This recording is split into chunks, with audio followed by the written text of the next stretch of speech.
الحمد للہ رب العالمین والصلاة والسلام علی اشرف الانبیاء والمرسلین نبینا محمد وعلی آلہ وصحبہ اجمعین اما بعد فاعوذ باللہ من الشیطان الرجیم ظہر الفساد فی البر والبحر بما کسبت ایدی الناس لیذیقہم بعد الذی عملوا لعلہم یرجعون۔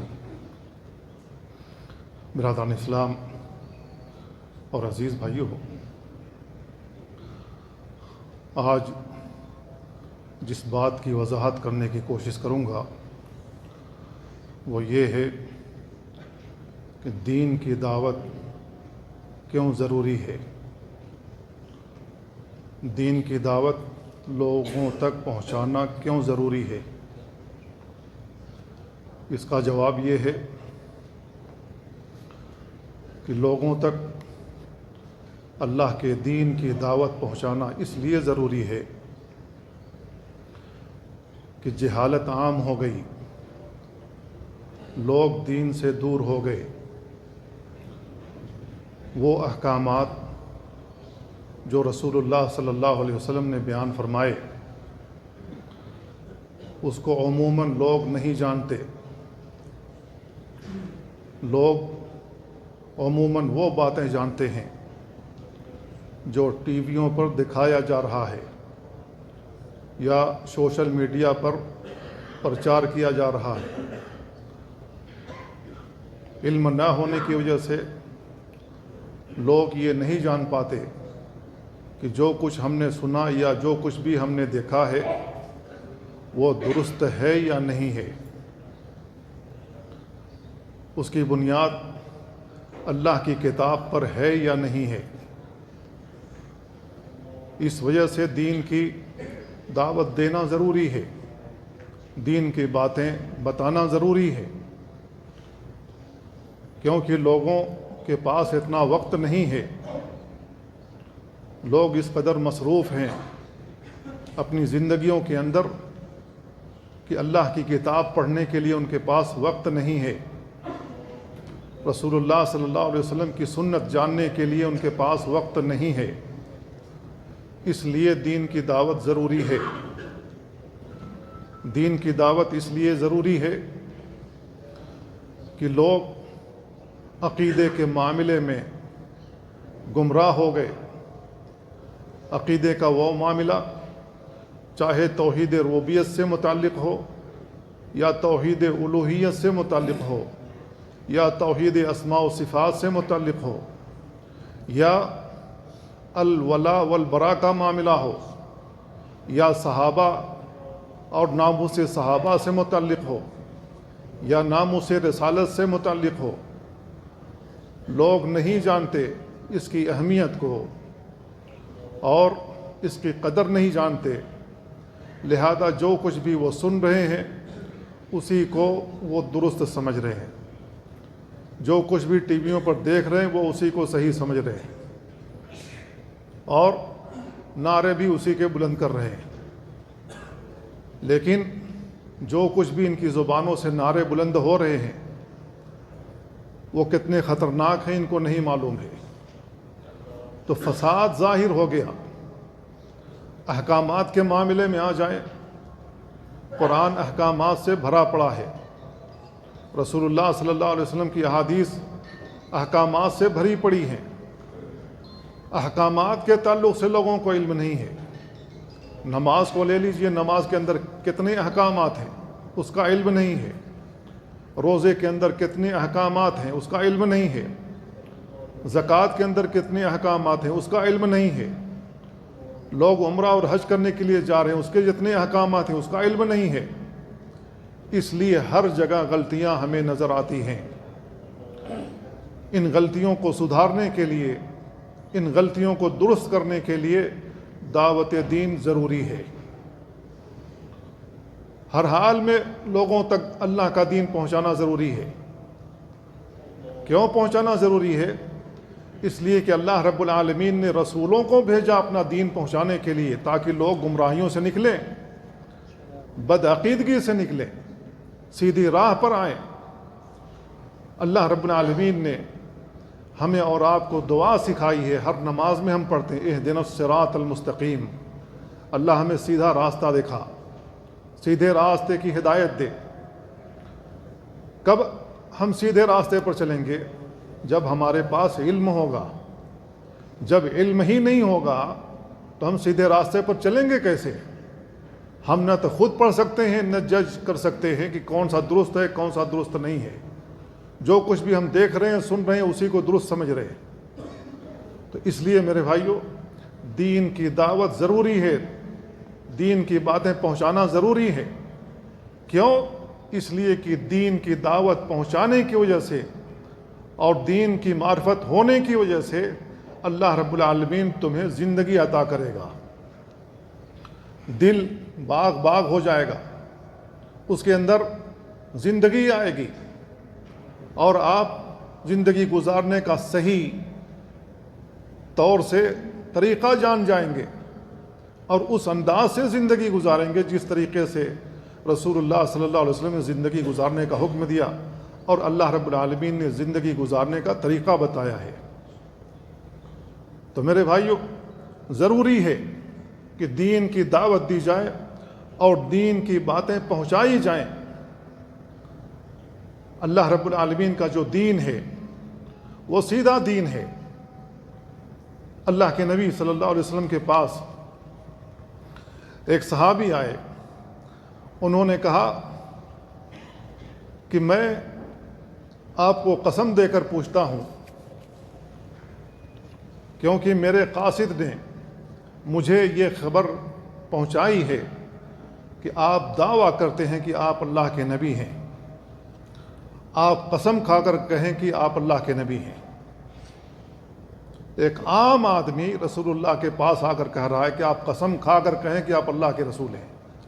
اللہ کے نبی نے قسم کھا اور کہا کہ میں اللہ کا رسول ہوں۔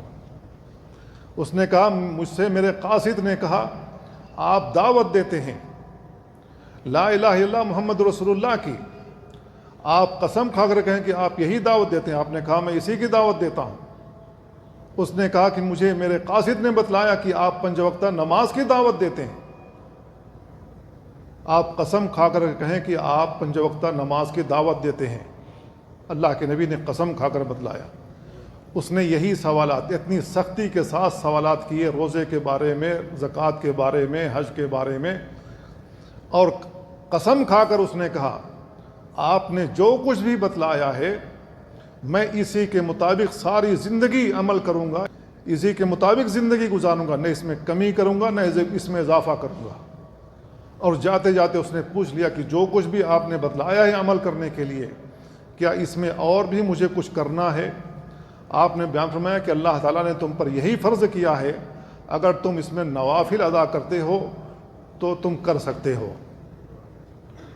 جب وہ مڑا ہے، مڑنے سے پہلے اس نے کہا قسم کھا کر کہتا ہوں جب تک زندگی گزاروں گا اسی کے مطابق زندگی گزاروں گا۔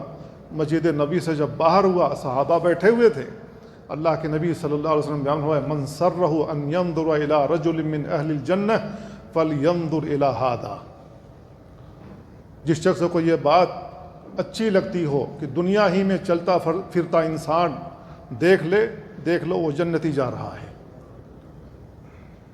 اس میں نہ پیروں کے ہاتھ پر بیعت ہے، نہ کسی کا ہاتھ چومنا ہے، نہ کسی کا پیر پکڑنا ہے، نہ کسی کی قبر پر حاضری دینا ہے، نہ ہی جو کچھ بھی ہم اپنی آنکھوں سے دیکھ رہے ہیں یہ معاملات ہیں۔ اللہ کے نبی صلی اللہ علیہ وسلم سے وہ بدو اتنا وعدہ کرنے کے بعد نکلا، اللہ کے نبی صلی اللہ علیہ وسلم نے کہا کہ یہ جنتی آدمی ہے۔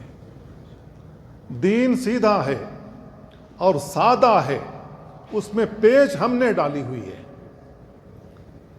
کس لیے پیچ ڈالی ہوئی ہے؟ اس پاپی پیٹ کے لیے۔ بیٹھے بیٹھائے ان کی تجوریوں میں پیسے آ رہے ہیں، وہ کیسے منع کر سکتے ہیں؟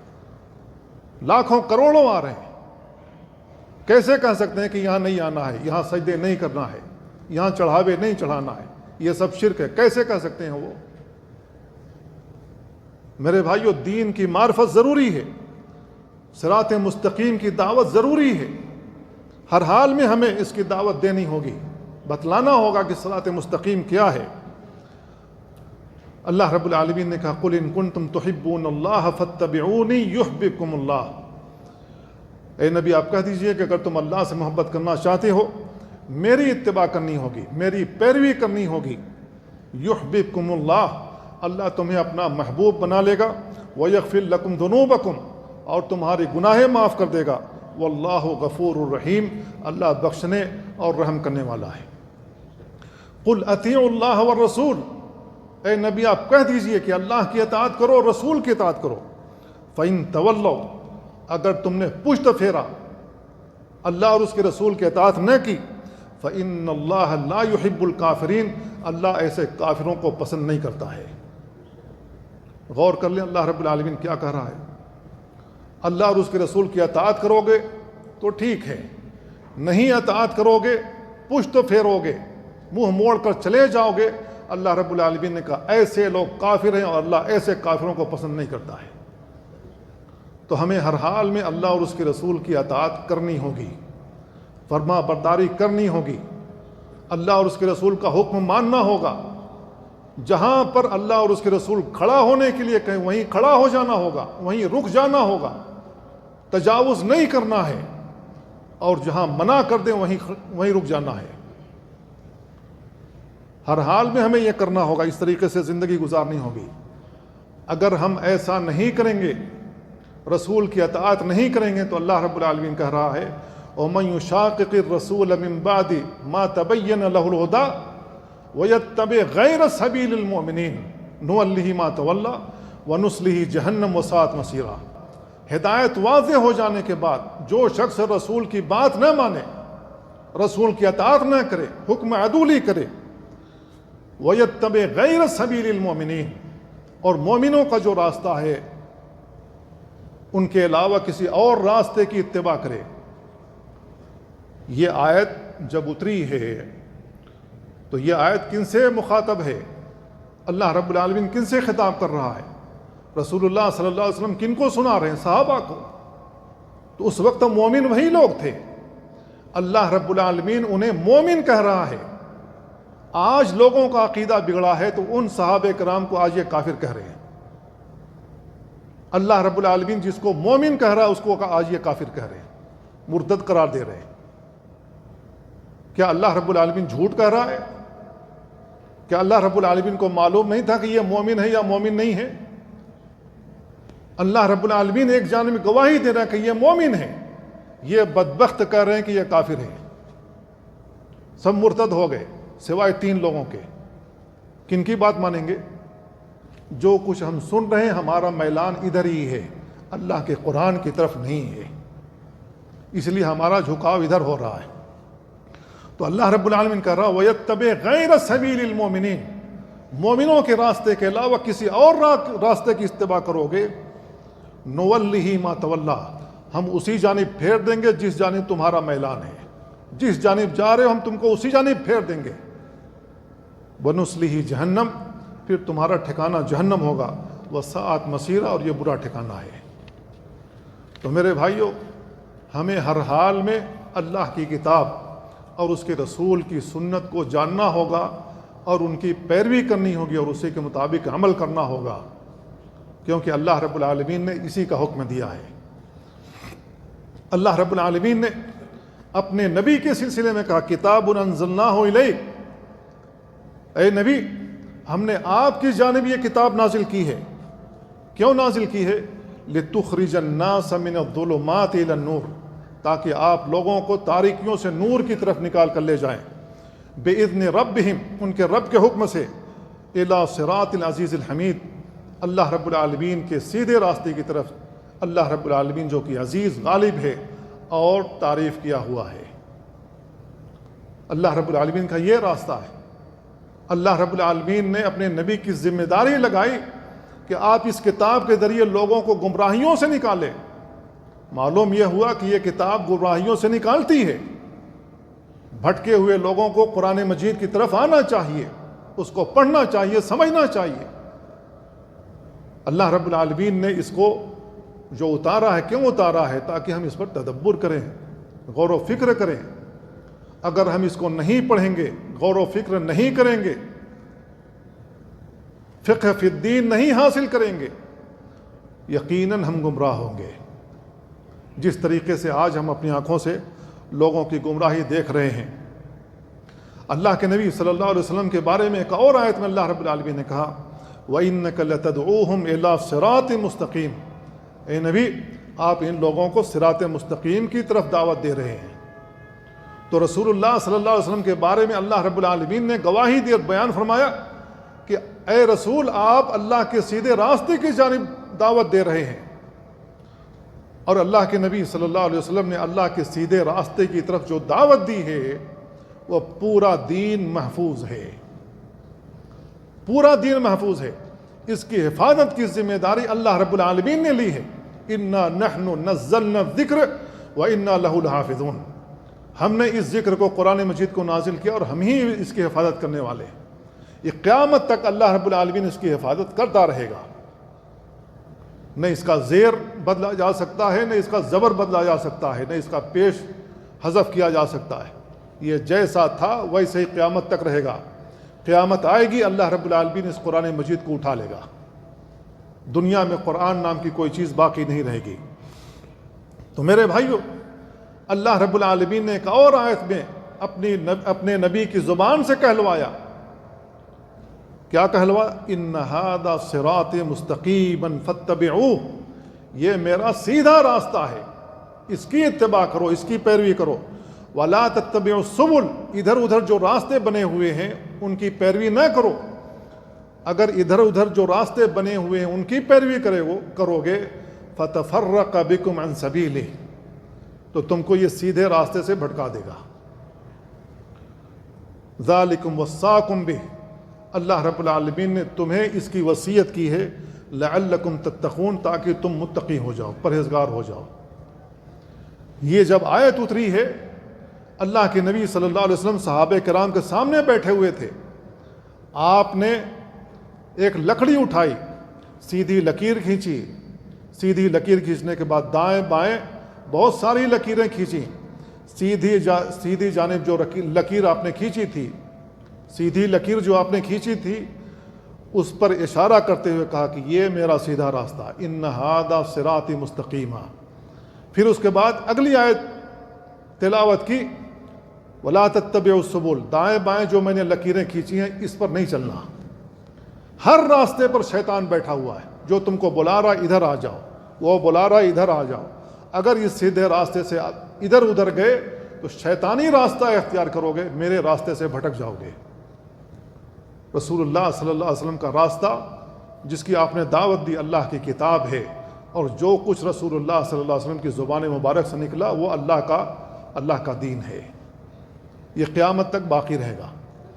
بحیثیت مسلمان ہونے کے ہماری ذمہ داری بنتی ہے کہ ہم قرآن مجید پڑھیں اور رسول اللہ صلی اللہ علیہ وسلم کی سنت کا تتبع کریں، اس کو تلاش کریں، اور عمل کرنے سے پہلے ایک مرتبہ غور کر لیں جو میں عمل کر رہا ہوں یا کرنے جا رہا ہوں اس کا تعلق اس دین سے ہے یا نہیں ہے۔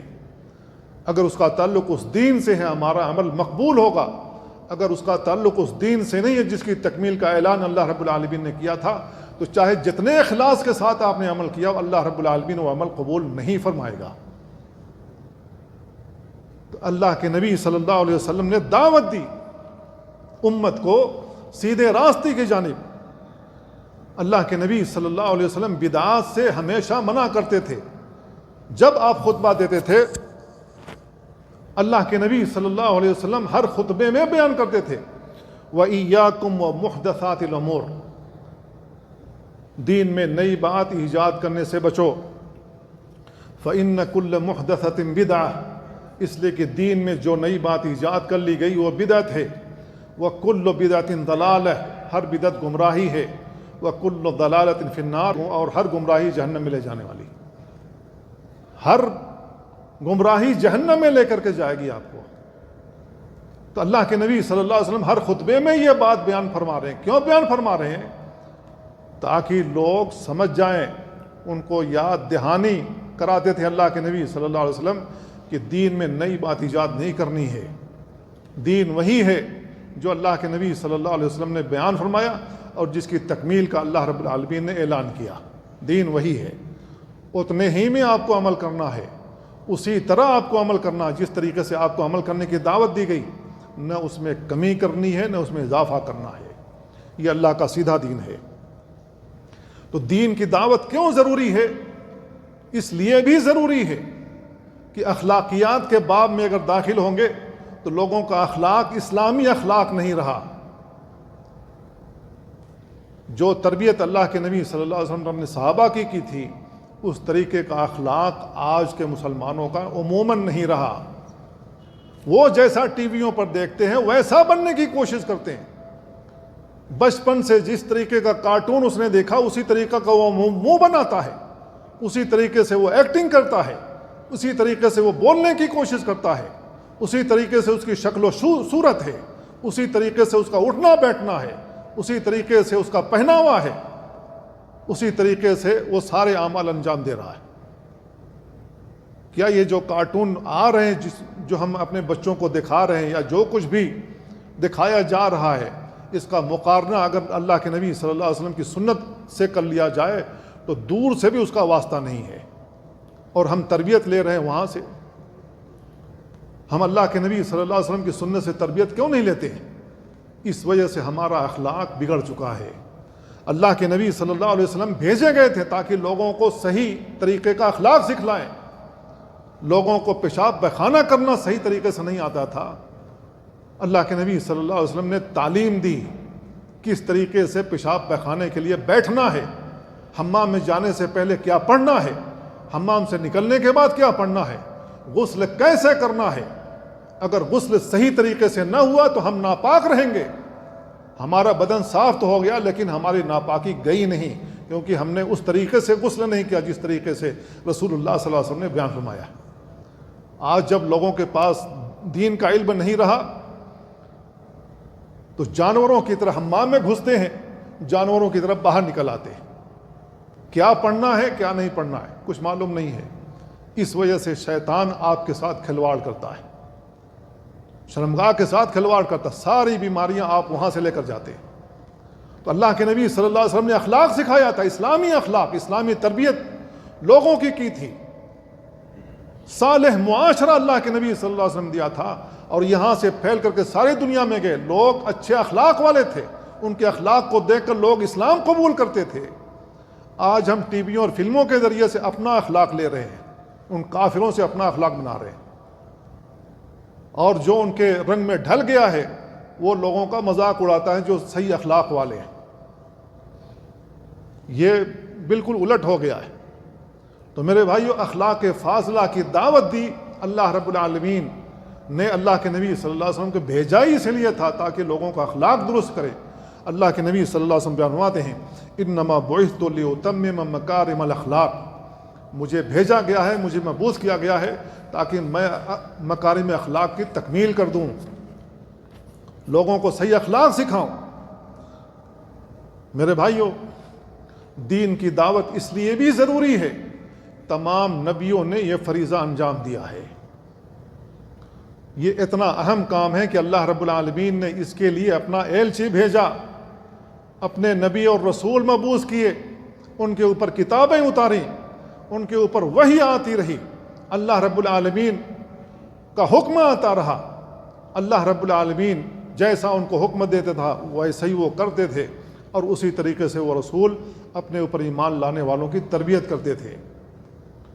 تو یہ رسولوں کا کام ہے، اور رسولوں کا کام جب دنیا سے رسول رخصت ہو گئے، یہ کام ان کے ایمان لانے والوں کے اوپر عائد ہو گیا۔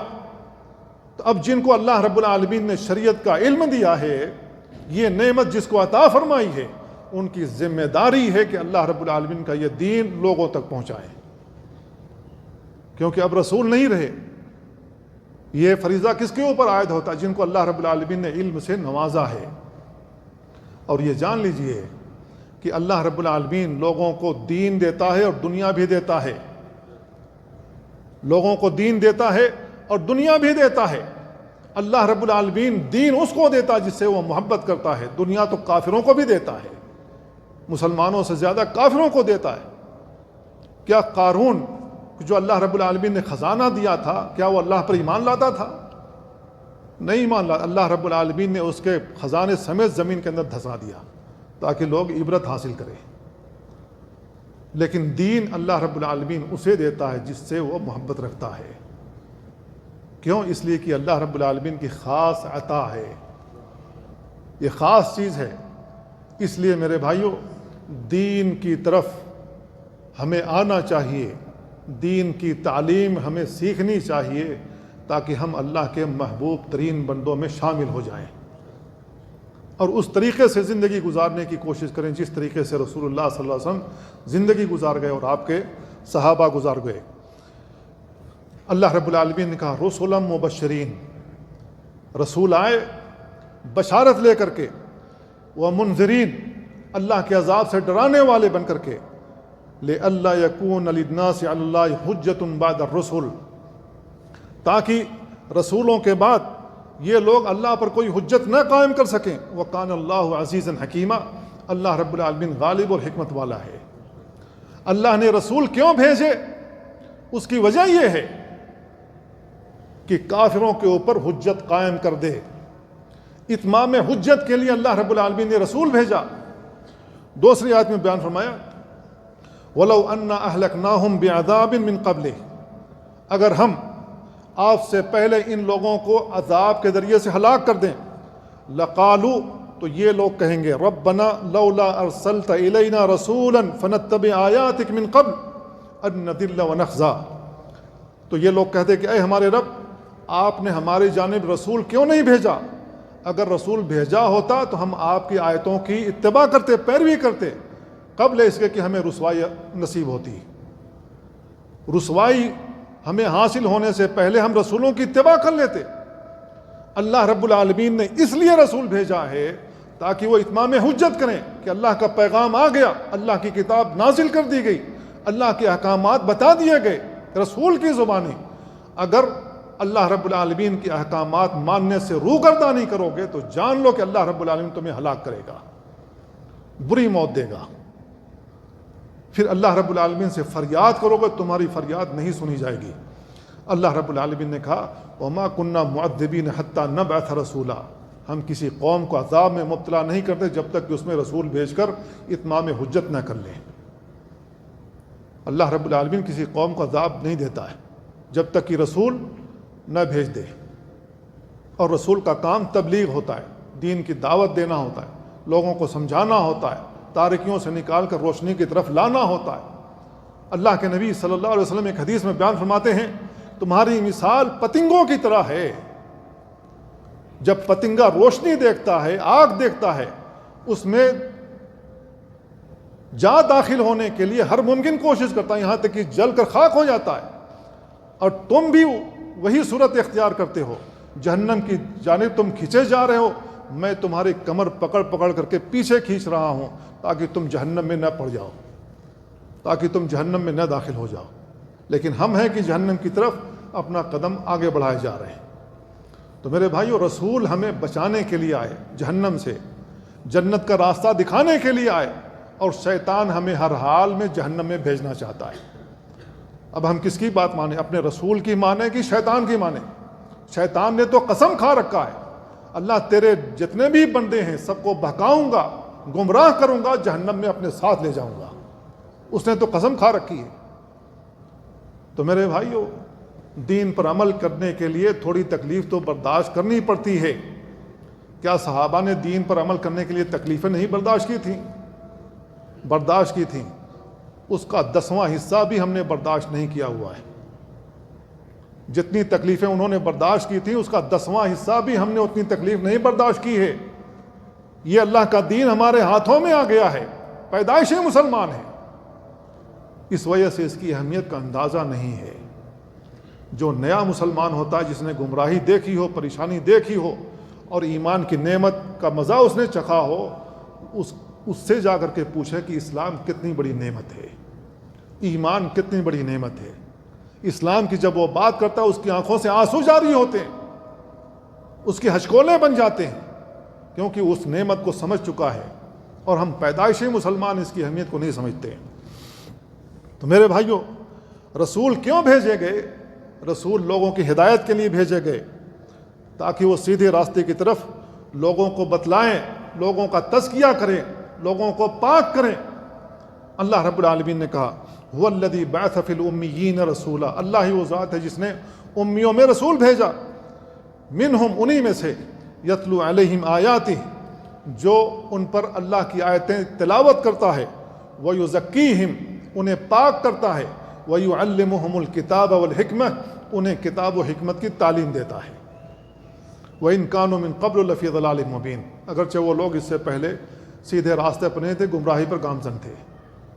تو میرے بھائیو، رسول کا کام یہ ہے تزکیہ کرنا، لوگوں کو پاک کرنا، لوگوں کو بتانا، اخلاق حمیدہ کی تعلیم دینا۔ اخلاق کا کون سا باب ہے جس کی تعلیم رسول اللہ صلی اللہ علیہ وسلم نے نہیں دی ہے؟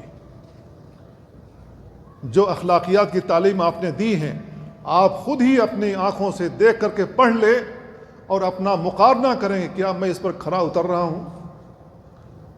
آپ اندازہ لگائیں گے کہ ہم کہاں گمراہی میں پڑے ہوئے ہیں، کدھر بھٹکے ہوئے ہیں۔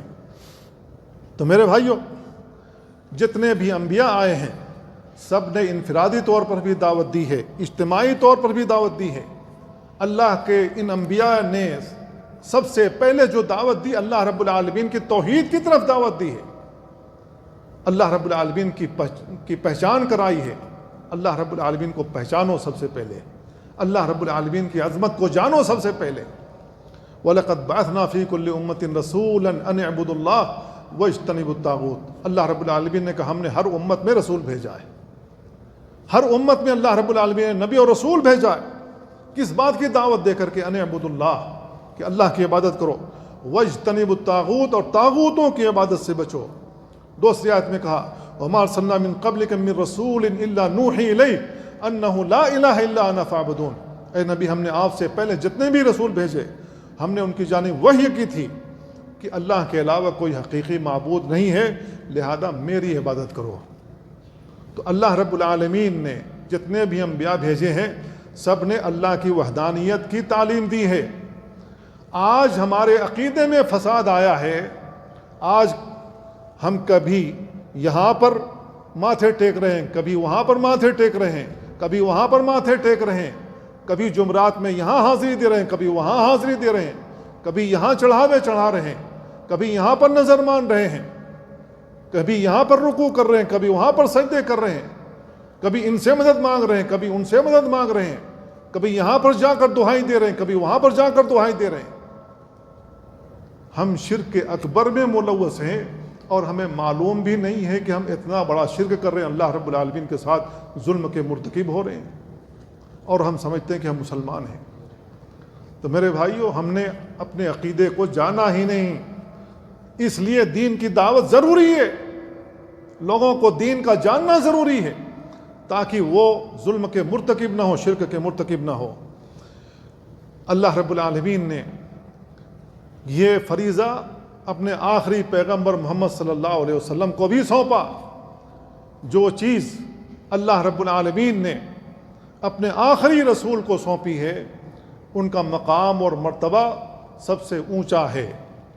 اللہ کے نبی صلی اللہ علیہ وسلم نے بیان فرمایا ایک حدیث کے اندر، انا سید ولد آدم، میں آدم کی اولاد کا سردار ہوں، اولاد آدم کا میں سردار ہوں۔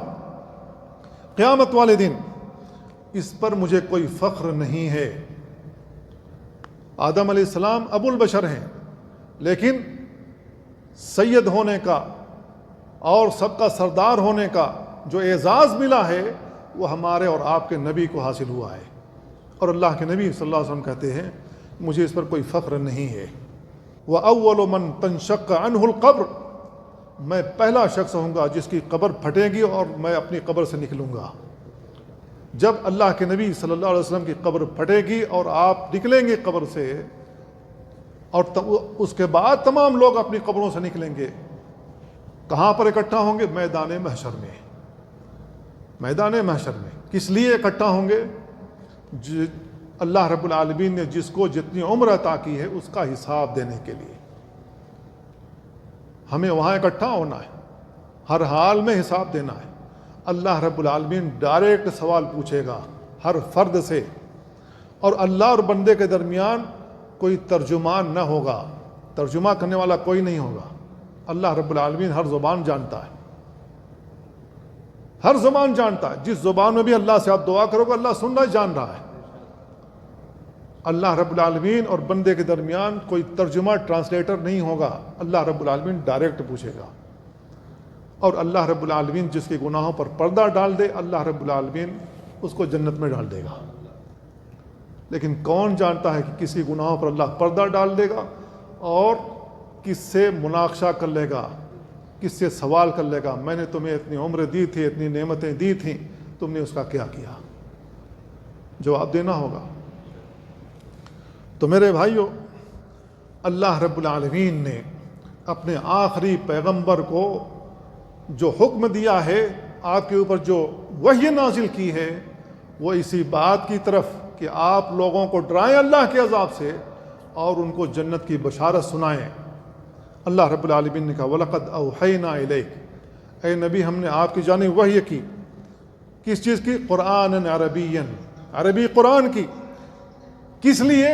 لِتُنذِرَ أُمَّ الْقُرَىٰ وَمَنْ حَوْلَهَا، تاکہ آپ ام القریٰ میں بسنے والے، مکہ میں بسنے والے تمام لوگوں کو اللہ کے عذاب سے ڈرائیں اور اس کے ارد گرد جتنے بھی قبائل ہیں، جتنے بھی ممالک ہیں، سب کو آپ ڈرائیں اللہ کے عذاب سے. وَتُنذِرَ يَوْمَ الْجَمْعِ لَا رَيْبَ فِيهِ، اور قیامت والے دن سے بھی ڈرائیں جس کے وقوع ہونے میں کوئی شک نہیں ہے. فَرِيقٌ فِي الْجَنَّةِ وَفَرِيقٌ فِي السَّعِيرِ، ایک فریق جنت میں جائے گا، دوسرا فریق جہنم میں جائے گا. اختیار آپ کو کرنا ہے کون سے فریق میں آپ رہنا چاہتے ہیں، جنتیوں والوں میں یا جہنمیوں میں. اللہ رب العالمین نے یہ کھلی چھوٹ دی ہے. شیطان آپ کو ہر حال میں جہنم میں لے جانا چاہتا ہے. اللہ رب العالمین نے اپنا رسول بھیج کر، اپنی کتاب اتار کر اور نبی کے ذریعے محنت کروا کر آپ کو تعلیم دے دی ہے کہ آپ جنت کا راستہ اختیار کریں. آپ کون سا راستہ اختیار کریں گے آپ کی مرضی ہے. اسی وجہ سے اللہ رب العالمین آپ سے حساب لے گا.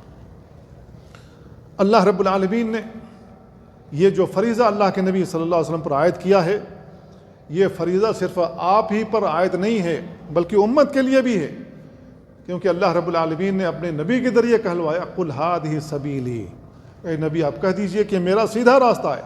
ادعو الی اللہ، اسی کی روشنی میں میں لوگوں کو اللہ کی طرف بلاتا ہوں. علی بصیرہ، بصیرت کے ساتھ. انا، میں بھی، ومن اتبعنی، اور وہ بھی جو میری اتباع کرنے والے ہیں. وسبحان اللہ، میں اللہ کی پاکی بیان کرتا ہوں. وما انا من المشرکین، میں مشرکوں میں سے نہیں ہوں. اب اس آیت پر آپ غور کریں. اللہ رب العالمین کہہ رہا ہے، اپنے نبی کے ذریعے سے کہلوا رہا ہے کہ میں بصیرت کے ساتھ اللہ کی طرف بلاتا ہوں، اور وہ بھی بصیرت کے ساتھ اللہ کی طرف بلاتے ہیں جو میری اتباع کرنے والے ہیں، جو میرے فالوور ہیں، جو میرے اوپر ایمان لانے والے لوگ ہیں. اللہ کے نبی صلی اللہ علیہ وسلم کی محنت کی وجہ سے ابو بکر صدیق ایمان لائے، علی بچے تھے وہ بھی ایمان لائے. پھر دھیرے دھیرے تعداد بڑھتی رہی. ابو بکر صدیق نے لوگوں کو دعوت دی، بہت سارے لوگ مسلمان ہوئے. عمر رضی اللہ تعالیٰ عنہ مسلمان ہوئے، ان کی وجہ سے بہت سارے لوگ مسلمان ہوئے. عثمان رضی اللہ تعالیٰ عنہ مسلمان ہوئے اور ان کی کوششوں سے بہت سارے مسلمان ہوئے. دن گزرتا رہا. مدینہ سے حج کرنے کے لیے قافلہ آیا. اللہ کے نبی صلی اللہ علیہ وسلم نے ان قافلہ والوں سے مینا میں جا کر ملاقات کی. بیعت عقبہ ہوئی. اللہ کے نبی صلی اللہ علیہ وسلم پر وہ لوگ ایمان لائے. اللہ کے نبی صلی اللہ علیہ وسلم نے ان سے کہا مدینہ چلے جائیں، جو مجھ سے سیکھا ہے اسی کے آپ وہاں دعوت دیں. اگلے سال حج کا موسم آیا، پھر اور تعداد میں وہ لوگ آئے. بیعت عقبہ ثانیہ ہوئی، ہجرت کا معاہدہ ہوا. اس کو صیغہ راز میں رکھا گیا اور ان کو فریضہ دیا گیا کہ مدینہ کے اندر آپ اس کی دعوت دیں گے جو ہم سے آپ نے سیکھا ہے، جو تعلیم آپ نے حاصل کی ہے. ان کی کوششوں سے مدینہ میں بہت سارے لوگ مسلمان ہو گئے. پھر اللہ کے نبی صلی اللہ علیہ وسلم نے ہجرت کی، وہاں مسلمانوں کی اچھی خاصی تعداد موجود تھی. تو دعوت کا فریضہ اللہ کے نبی نے جہاں ادا کیا ہے، وہیں آپ کے امتیوں نے بھی. کیا ہم اور آپ اللہ کے نبی کے امتی نہیں ہیں؟ کیا ہمارے فریضے میں یہ شامل نہیں ہے اگر ان کے فریضے میں شامل تھا جن کو ہم ابو بکر کہتے ہیں، عمر فاروق کہتے ہیں، عثمان ذی النورین کہتے ہیں، علی مرتضیٰ کہتے ہیں، اور عشر مبشرہ کہتے ہیں، اور دیگر صحابہ، اگر ان کے فریضے میں دعوت دین شامل تھا تو ہمارے فریضے میں بھی دعوت دین شامل ہے۔ کیا ہم ادا کر رہے ہیں؟ کیا ہم نے اللہ کا دین سیکھا ہے؟ ہم نے اللہ کا دین نہیں سیکھا تو دعوت کس بات کی دیں گے؟ ان لوگوں نے سیکھا تھا، اللہ کے نبی نے کہا جو تم نے مجھ سے سیکھا ہے وہی پہنچاؤ۔ اس لیے میرے بھائیو دعوت دین ضروری ہے۔ دعوت دین اگر ہم دیں گے تو ہمارا گھر درست ہوگا، ہمارے گھروں میں بھلائی آئے گی، ہمارے پڑوس میں بھلائی آئے گی، ہمارے شہر میں بھلائی آئے گی، ہمارے ڈسٹرکٹ میں بھلائی آئے گی، ہمارے صوبے میں بھلائی آئے گی، اور صوبہ در صوبہ ہوتے ہوئے پورے ملک میں بھلائی آئے گی۔ پھر اسی طریقے کا ماحول بنے گا جس طریقے کا ماحول رسول اللہ صلی اللہ علیہ وسلم بنا کر گئے تھے۔ لیکن ہماری محنت کے بغیر نہیں ہو سکتا، ہماری محنت کے بغیر نہیں ہو سکتا ہے۔ اس لیے میرے بھائیوں ہر حال میں ہمیں اللہ کے دین کی طرف دعوت دینی ہوگی، کوشش کرنی ہوگی، انفرادی طور پر بھی، اجتماعی طور پر بھی۔ اگر ہم دین کی دعوت دیتے ہیں تو اللہ رب العالمین ہماری تعریف کرتے ہوئے کہتا ہے وَمَنْ أَحْسَنُ قَوْلًا مِّمَّنْ دَعَا إِلَى اللَّهِ، اس سے بہتر بات اور کسی کی ہو نہیں سکتی ہے جو اللہ کی طرف لوگوں کو بلائے، وَعَمِلَ صَالِحًا، اور خود بھی نیکی والا عمل کرے، وَقَالَ إِنَّنِي مِنَ الْمُسْلِمِينَ، اور کہے کہ میں مسلمانوں میں سے ایک فرد ہوں، میں بھی مسلمان ہوں۔ تو اللہ رب العالمین نے اس آیت میں کہا اس سے بہتر بات اور کسی کی ہو ہی نہیں سکتی جو اللہ کی طرف لوگوں کو بلاتا ہے۔ اللہ رب العالمین نے تعریف کی یا نہیں کی؟ ایسے لوگوں کی تعریف کی ہے۔ کون آدمی تعریف سننا پسند نہیں کرے گا؟ اگر آپ اپنی تعریف اللہ رب العالمین سے سننا چاہتے ہیں تو مبلغ بنیے، دین کی دعوت دینے والا بنیے، دین کے لیے کوشش کیجیے، اپنی زبان کا استعمال کیجیے، اپنی قلم کا استعمال کیجیے، آپ کے ہاتھ میں موبائل ہے اس کا استعمال کیجیے، سوشل میڈیا آپ کے ہاتھ میں ہے اس کا استعمال کیجیے، اپنے مال کا استعمال کیجیے، جو وسائل آپ کو ہیں آپ اس کا استعمال کریں۔ اللہ رب العالمین کے پاس کم سے کم اتنا تو کہہ سکیں گے اللہ رب العالمین مجھے کوئی زیادہ علم تو حاصل نہیں تھا، جتنا مجھے حاصل ہو گیا میں نے اللہ رب العالمین میں نے تیرے دین کی خدمت کی ہے، جتنا تو نے مجھے عطا کیا میں نے تیرے دین کی خدمت کی۔ اللہ رب العالمین جانتا ہے، دلوں کے احوال سے اللہ رب العالمین واقف ہے۔ تو میرے بھائیو اس کے اندر نجات ہے، اس کے اندر فلاح ہے۔ اگر ہم دعوت دین دیتے ہیں تو اس کے اندر فلاح ہے، کامیابی ہے، نجات ہے۔ اللہ رب العالمین نے کہا وَلْتَكُمْ مِنْكُمْ أُمَّةٌ يَدْعُونَ إِلَى الْخَيْرِ، تم میں سے ایک امت ہونی چاہیے، گروہ ہونا چاہیے جو لوگوں کو بھلائیوں کی طرف دعوت دے، وَيَأْمُرُونَ بِالْمَعْرُوفِ، بھلائیوں کا حکم دیں، وَيَنْهَوْنَ عَنِ الْمُنْكَرِ، برائیوں سے لوگوں کو روکیں، وَأُولَٰئِكَ هُمُ الْمُفْلِحُونَ، یہی کامیاب ہونے والے لوگ ہیں۔ تو کامیابی کا صحرا اللہ رب العالمین نے باندھا ہے تو ان لوگوں کے سروں پر باندھا ہے جو اللہ کی طرف بلاتے ہیں، جو بھلائی کا حکم دیتے ہیں، برائیوں سے روکتے ہیں۔ میرے بھائیو اللہ رب العالمین نے ہمیں خیر امت کہا ہے۔ کیوں خیر امت کہا ہے؟ اس لیے کہ ہم لوگوں کو بھلائیوں کی دعوت دیتے ہیں، اللہ رب العالمین کی جانب بلاتے ہیں۔ اللہ رب العالمین نے کہا کنتم خیر امت اخرجت للناس، تم بہترین امت ہو جو لوگوں کے لیے نکالے گئے ہو، تأمرون بالمعروف، بھلائیوں کا حکم دیتے ہو، وتنہون عن المنکر، برائیوں سے روکتے ہو، وتؤمنون باللہ، اور اللہ عز و جل پر ایمان رکھتے ہو۔ اللہ رب العالمین نے ہمیں اور آپ کو خیر امت کہا ہے، بھلی امت کہا ہے۔ کس وقت کہا ہے؟ جب ہم اللہ کی طرف بلاتے ہیں لوگوں کو۔ اگر ہم اللہ کی طرف نہ بلائیں تو کیا ہم خیر امت کہلانے کے حقدار ہیں؟ جب ہم خیر امت کہلانے کے حقدار نہیں ہیں تو جیسے دوسرے لوگ ہیں ویسے ہم بھی ہیں۔ اللہ کا عذاب آئے گا تو کیا ہم بچ سکیں گے؟ نہیں بچ سکیں گے، اور اللہ کا عذاب آتا ہے اور آتا رہے گا۔ میرے بھائیو اگر ہم دین کی دعوت دیتے ہیں تو اللہ رب العالمین اس پر ہمیں اجر عظیم سے نوازتا ہے، بہت زیادہ اجر سے نوازتا ہے۔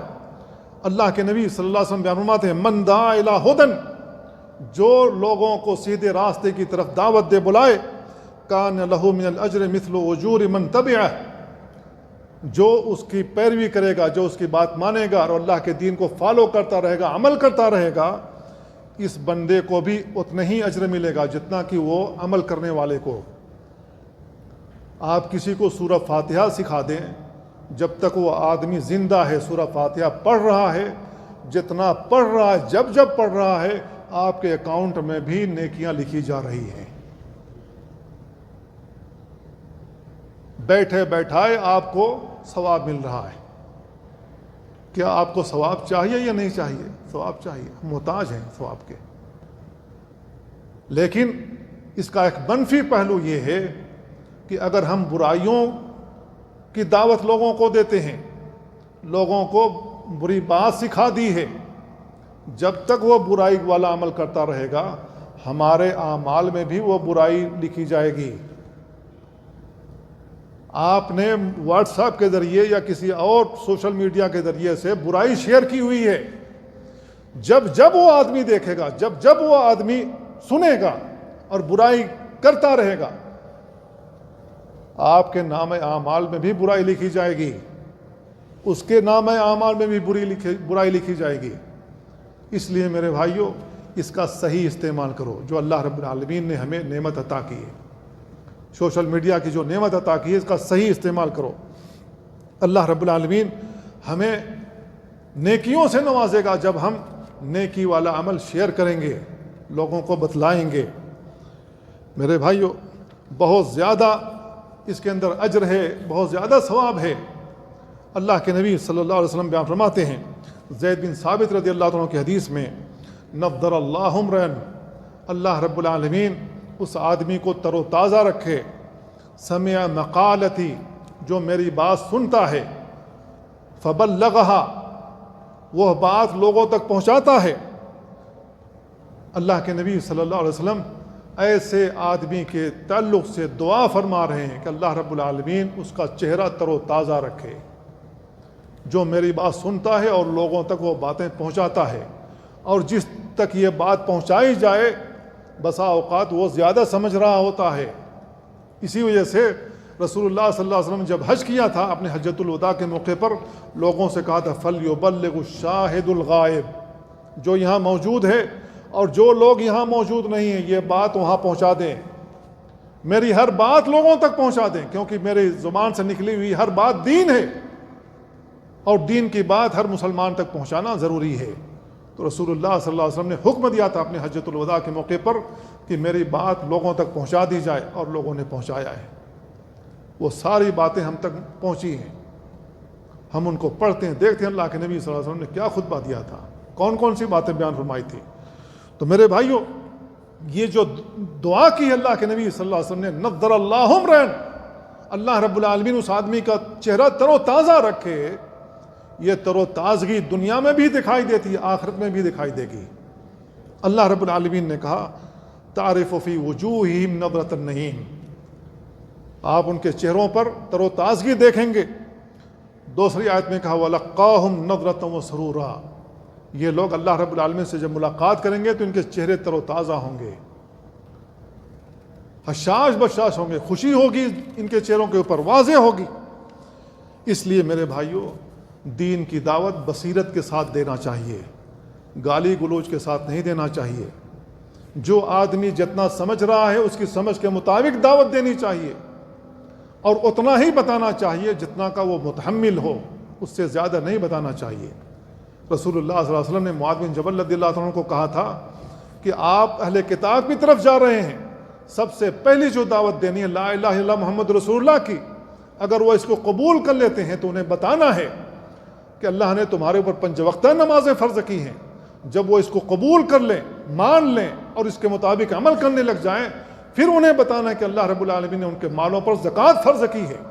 جب وہ اس کو قبول کر لیں اور اس کے مطابق عمل کرنے لگ جائیں، پھر انہیں بتانا ہے کہ اللہ رب العالمین نے سال میں رمضان کا مہینہ اس کے روزے فرض کیے ہوئے ہیں۔ جب وہ اس کو مان لیں، اس کے مطابق عمل کرنے لگ جائیں، پھر بتانا ہے کہ اللہ نے ان پر حج فرض کیا ہے۔ ایسا نہیں کہ ایک ہی دفعہ سارے احکامات اڈیل دو، انسان ہڑبڑا جائے گا، میں کیا کیا عمل کروں، میرے پاس وقت ہی نہیں ہے، کیسے عمل کروں۔ نہیں، تھوڑا تھوڑا کر کے بتانا ہے تاکہ لوگ اس کے مطابق عمل کریں اور عادی ہو جائیں، پھر اگلا عمل آسان ہو جائے گا۔ تو میرے بھائیو، ہمیں ہر چیز کا خیال رکھتے ہوئے دین کی دعوت دینی ہے، ایک ہی دفعہ میں نہیں ہے۔ علی بصیرہ، اسی وجہ سے اللہ رب العالمین نے کہا بصیرت کے ساتھ دین کی دعوت دینی ہے۔ فقہ فی الدین ہونا چاہیے، سمجھداری ہونی چاہیے، مجھے کیسے دینا ہے اور کون سا اسلوب اختیار کرنا ہے، ہر حال میں اس کا خیال رکھنا چاہیے۔ اللہ تعالیٰ سے دعا ہے اللہ ہمیں ان باتوں کو سمجھنے اور ان پر عمل کرنے کی توفیق عطا فرمائے۔ وصلی اللہ وسلم علی نبینا محمد وعلی آلہ وصحبہ اجمعین۔ السلام علیکم ورحمۃ اللہ وبرکاتہ۔